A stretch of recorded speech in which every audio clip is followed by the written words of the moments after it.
He was mid-sentence when it happened. A word he'd used 1,000 times. Simply wasn't there. Callum had always been the sharpest voice in the room, not because he was louder, because he was precise. The kind of person who found the exact word while everyone else settled for a close one. That precision wasn't just a skill. It was how he understood himself.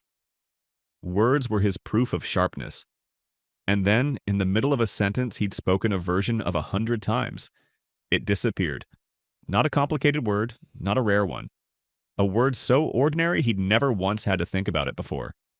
But something stayed with him after the room cleared. An hour later, the word was back. Obvious, effortless. As if it had never left at all. That night he searched symptoms, read articles, let himself spiral into a quiet, private fear that his mind was beginning to slip. But Callum's mind wasn't slipping.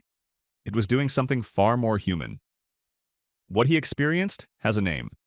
Lethologica. The temporary inability to recall a word you know perfectly well.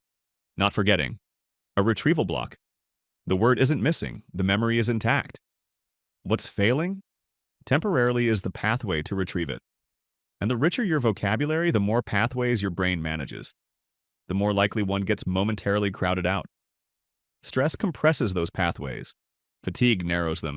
And the harder you reach, the tighter the block. Your brain retrieves best when you stop forcing it. An hour later, not searching, not forcing, the word arrived. Mid-coffee. Unprompted, just there. You haven't lost your sharpness every time a word escapes you. You've revealed something more honest, a mind that carries more than it can surface at once. If this has ever happened to you, comment blank or word. Or just if you've ever stood in a sentence waiting for a word that should have been easy, your mind isn't losing its edge.